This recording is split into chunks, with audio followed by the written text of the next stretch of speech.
Our basketball team's going to be pretty sick this year. You are Locked On Spartans, your daily podcast on the Michigan State Spartans, part of the Locked On Podcast Network, your team every day.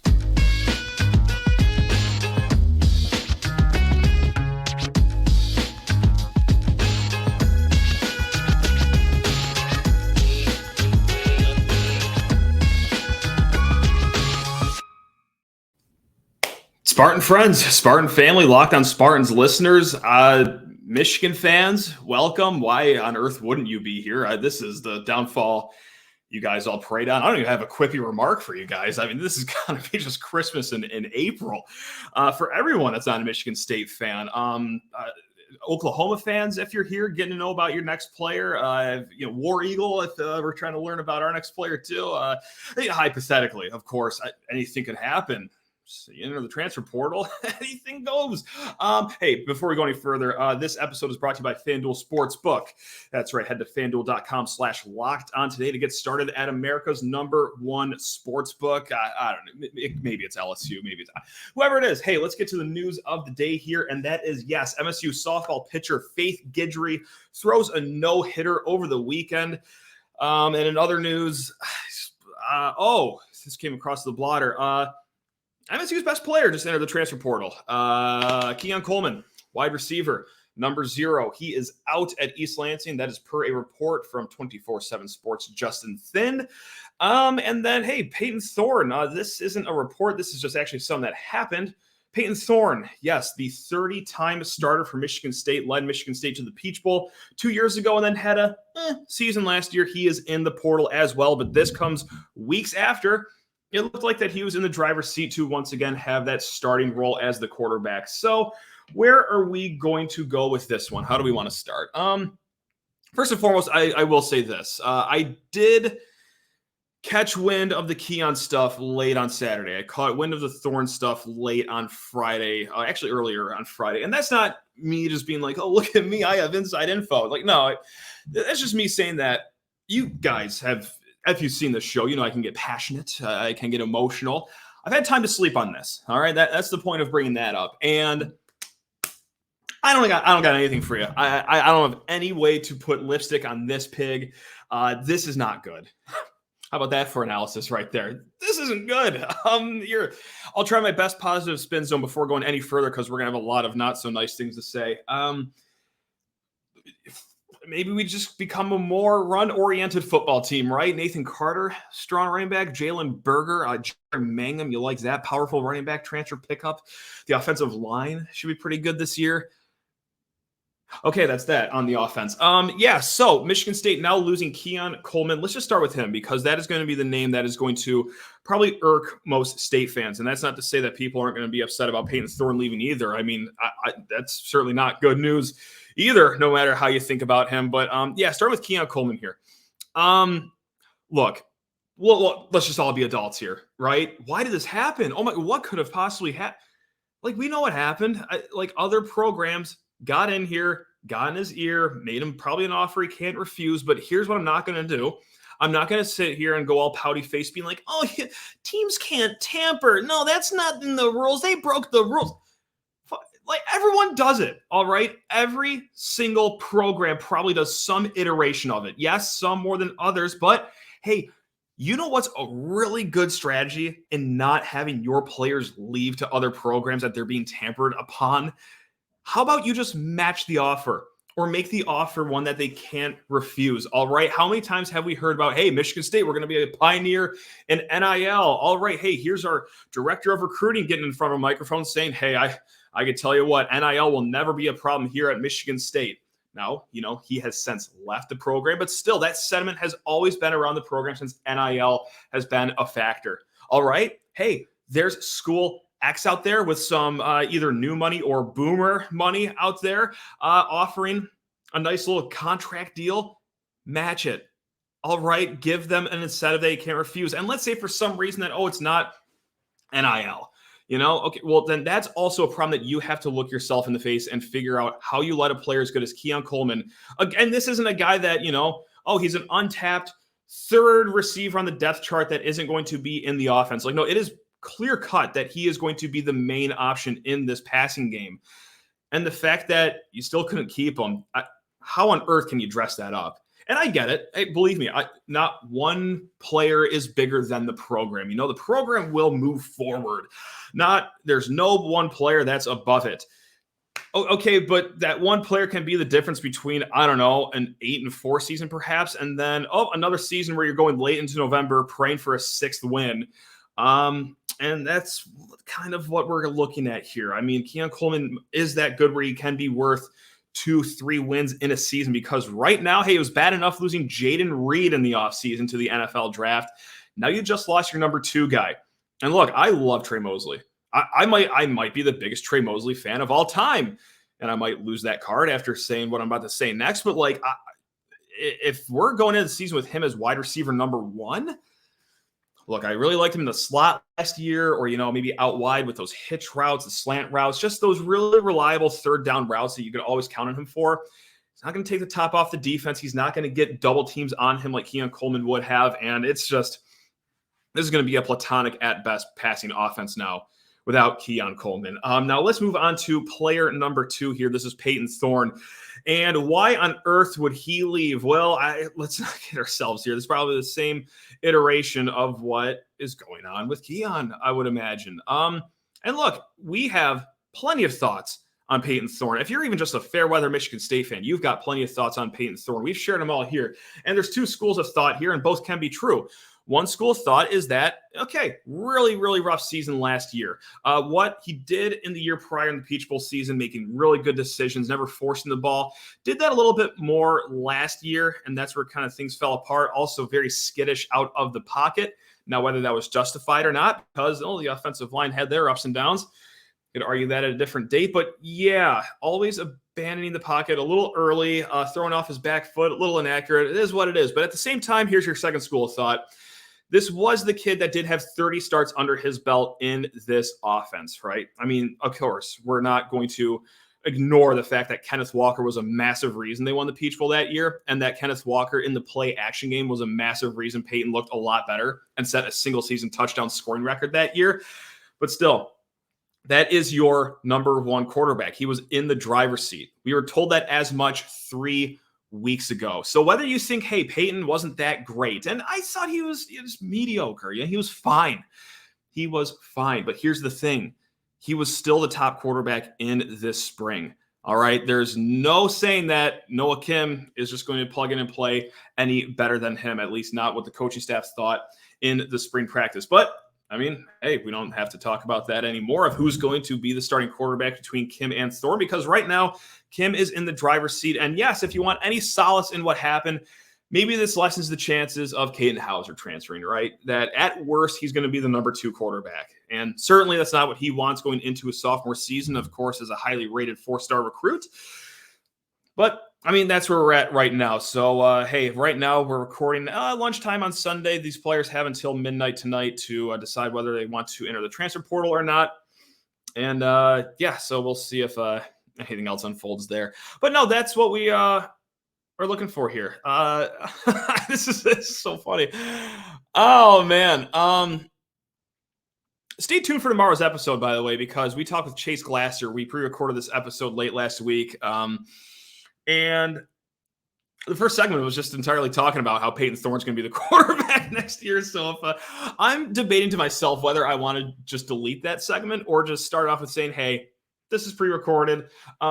This is everything that we would have said should Payton Thorne have never transferred. But enough about, just inside the show stuff. We'll talk more about this. I'll see if I can gather some more thoughts. Well, I talked to you fine folks about FanDuel Sportsbook in the meantime. That's right, gang. It is a great time to get in on the betting action. If we're talking NHL playoffs, MLB regular season, or my favorite thing to bet on right now, NBA playoffs, do it with the fine folks over at FanDuel, America's number 1 sportsbook. Get in on one of my favorite bets. It's not first basket score of these NBA games. It's method of first basket. That's right. Got DeAndre Ayton DeAndre Ayton at 20-1 for layup first basket of the game. It didn't hit, but hey, you know what? It keeps me tuned in to the start of the games here. Gang, if you are a new customer, this all gets even sweeter for you because you get a no sweat first bet up to $1,000. That's right. That's $1,000 back in bonus bets. If your first bet doesn't win, there's no better place to bet all the playoff action than America's #1 sports book.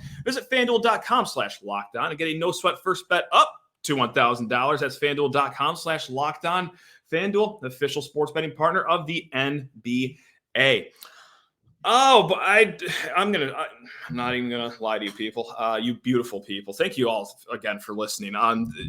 Misery loves company for all of our state fans out there, and if you're a fan of any other school, this has just got to be a delightful way to end your weekend.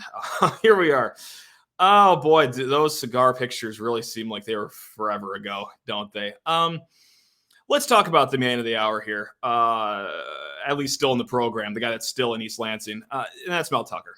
Oh my God.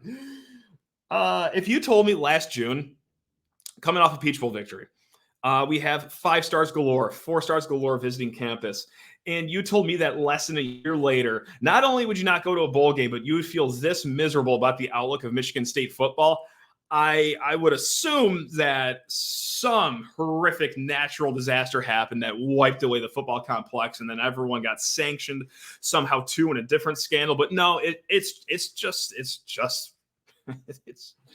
none of that. Unfortunately, there are no excuses for this. Oh boy. Again, let's be adults about this. No, we're not going to do Mel's really on the hot seat this season. Oh boy, he bet. Hey, everyone lean in, okay? Here's a secret. There's no hot seat this year. There's probably not a hot seat next year. He signed a very long contract with a very big buyout that is probably in the neighborhood of $70-ish million right now, $60 million next season. I might be on or off by $5 million, but there is no hot seat, okay? He's here for a while. He's here for at least the next 3 years, I think, because, hey, after the Peach Bowl win, sign him to that big contract. I love the contract. I was parading that contract. I had a celebratory drink that night. It was great. We were feeling good about the trajectory of this program. And oh my God, it has cratered. I mean, and I know this sounds ridiculous talking about this after just, 2 players transferred. Look at the 2 players that transferred. Your starting quarterback and then the best player on your team just transferred in the last day of spring transfer portal window. Like there is no grasp. There's no more cabin pressure, quite frankly, I think. And look, and that's not to say Michigan State's going to go like 3-9 this year. They'll probably have a nice little 6-6 season, 7-5 season. You know, maybe we'll pray that we get to go to the Music City Bowl. But yeah, there is no hot seat this year because, again, the buyout is so big and we're just kind of stuck. And I don't know if like there's any pressure at all. It's like, oh, wow, pressure's starting to mount in East Lansing. Like, no, it's not for the guy that already has the $95 million in his bank.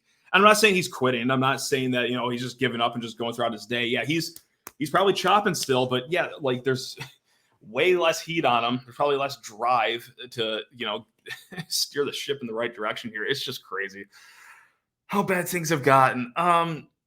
I'll try to deliver more coherent thoughts later this week. But like, yeah, even after sleeping on this 2 days for the Payton Thorne stuff and 1 night for the Keon Coleman stuff, like my mind is still spinning. And I'm just really trying to convince myself that, hey, if you give Nathan Carter the ball 60 times per game, that will still be a winning formula, maybe for football. I don't know. Who cares?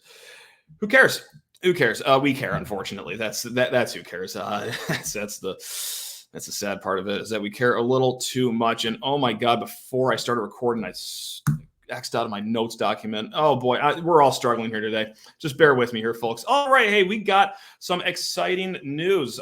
This will turn your frown upside down, Michigan State fans. Hey, the transfer portal giveth and the transfer portal taketh. Well, how about some giveth for you? Because before the weekend, safety out of Cincinnati, Armarion Smith, 6'1", 205-pound safety with 3 years of eligibility, out of River Rouge High School in Detroit. He commits to Michigan State. Last year, per Pro Football Focus, 34 snaps at safety, 26 at slot corner, and then also played a good amount of special teams as well. He had 1 pick, 20 tackles, and this is something that I've been crying about, as if I haven't done that enough in just this episode of Locked On Spartans. In previous episodes, I've just been crying about, hey, let's make sure we get a lot of secondary depth here because, hey, again, in the spring, you never get star players in the spring. That's not what the spring transfer portal window is for. It's not for star players, like Keon Coleman entering the portal or anything. It's more so for depth pieces,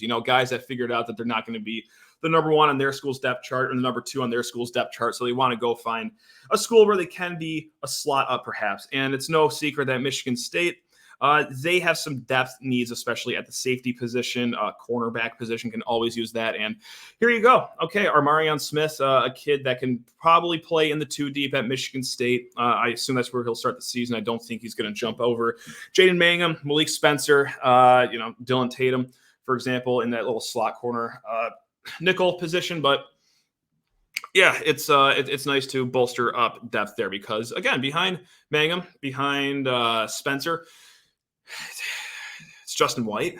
I mean, I think it's Justin White, but no, now it's Armarion Smith.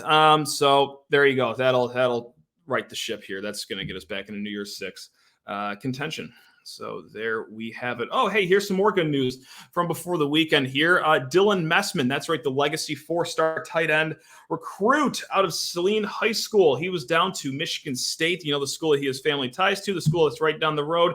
He was also down to Auburn. He was also down to Kentucky. He was also down to, Louisville. And that is the school that he ended up choosing. So there's another 4-star that has fled the state and not committed to Michigan State. Things are just going so well here.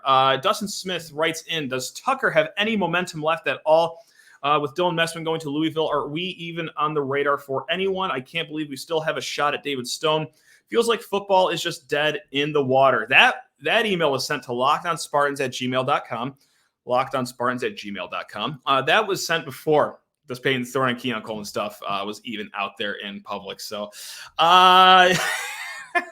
feels like football is just dead in the water. Yeah, you think? It's a great time over here. Stay tuned for MSU 35, Central 31, and 2 overtimes to kick off your fall here coming up.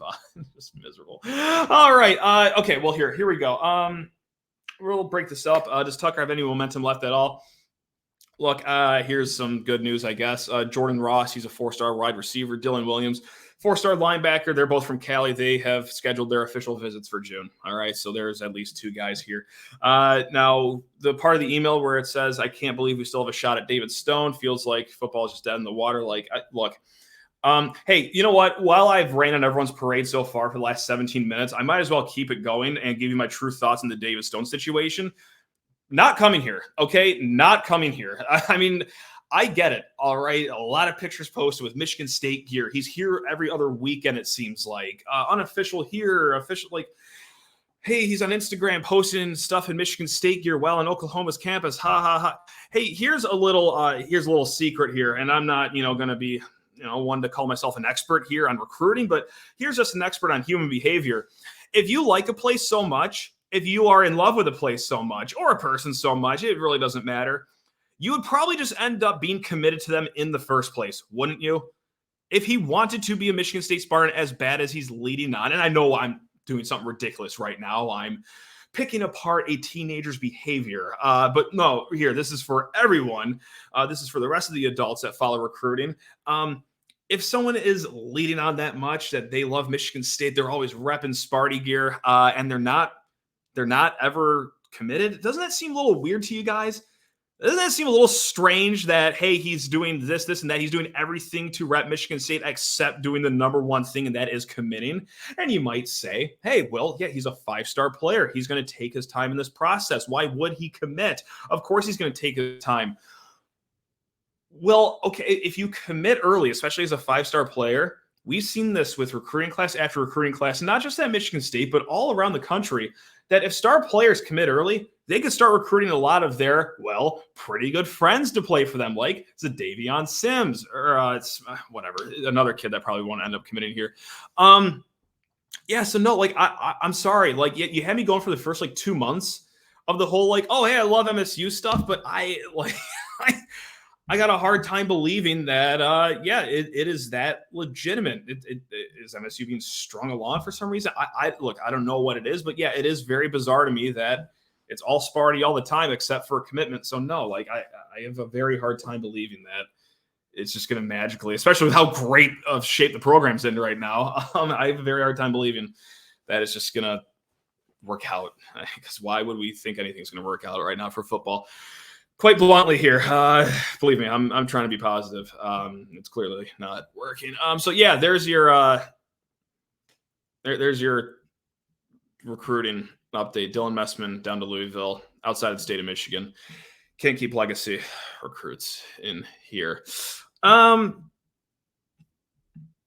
don't even know.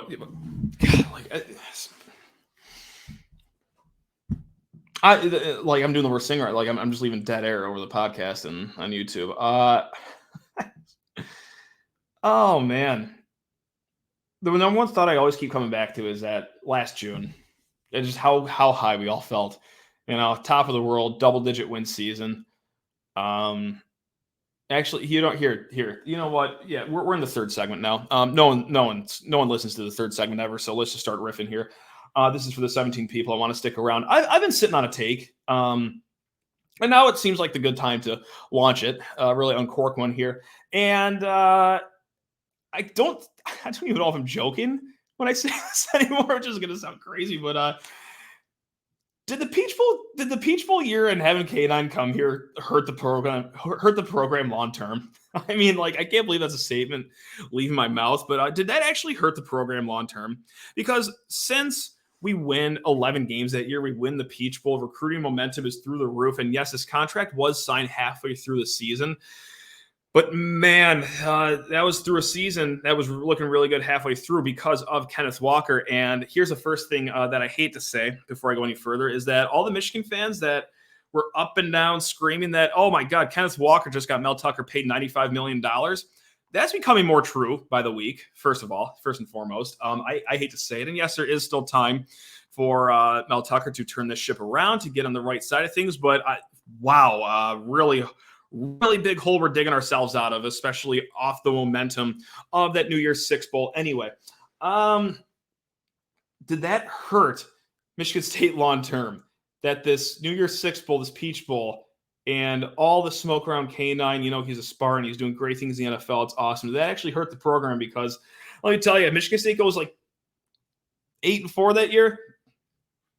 A pedestrian season, you lose that game to Nebraska, let's say. You lose that game to Penn State, and your season at 8-4. Let's say you lose an earlier one, too, in that season. Just so that extension isn't signed. Are we handcuffed to a $95 million head coach that has now just lost his best player, that really doesn't have any momentum in recruiting going on right now as it stands? And has also shown us, too, that he can't coach in late game situations as well. Do we sign a 10-year extension if K9 is never here, if the Peach Bowl never happens? Or are we in a more healthy spot right now where we're at the end of his contract? We could use this year and next year to see if, all right, this is going to work in the future. It sounds absolutely crazy. I know I sound like a Looney Tune right now, but is there some credence to that? And that's for you guys to decide. I mean, I'm starting to think so. But again, maybe I'm just a psychopath. But yeah, here we are. We just talked about it not too long ago, is that there is no hot seat this year. There can't be a hot seat this year. The buyout's way too much. We're not going to move forward if this is a sinking ship in the next year or two, because we're just saddled with so much money on the contract. And if that Peach Bowl season never happens, we wouldn't be handcuffed to this. We could use this year as the last trial year, or next year as the last trial year before we move on to whatever's next. But whatever's next probably won't happen until 2027 or 2028 should this trajectory keep on going the way it is. I'm sorry to be so negative. Hey, Michigan State can still have a fine year. Again, 7-5 maybe, perhaps. I wasn't as high on the upcoming season as a lot of other people were, and that was before your starting quarterback just left the building. That was before your best player just left the building, but here we are right now. Again, LSU or Oklahoma, Auburn, Bama, someone's getting a good one. Someone's getting a great one. That's what they paid for. So Good. Best of luck to him. All right, guys. We will be back on tomorrow's show. Again, the first segment was all about the quarterback battle and should Payton Thorne start or not. We'll decide what we're going to do with that episode and pre-record another episode too with Chief of Propaganda. 5 reasons to be optimistic for the upcoming season. We both had the same number 1, and that number 1 was Keon Coleman. So, yeah, we'll figure out what we do with that episode as well. This is what I get for pre-recording episodes to try to enjoy a nice little nice little baby moon getaway with the wife. Everything just falls apart and melts, but I quite literally, like, who cares about me? Why am I even talking about this? No one cares. All right, you guys are the best. I care about you guys. I hope that you enjoy the rest of your weekend. I know that's probably going to be impossible, again, unless you're a fan of another school, which therefore congratulations. Genuinely, I mean that. If we're going to be miserable, I want to see at least someone else in the world happy. And if that's got to be you, go for it. Go thrive the rest of your week and go thrive to start your week. Love you all. Go green, I guess. Yeah.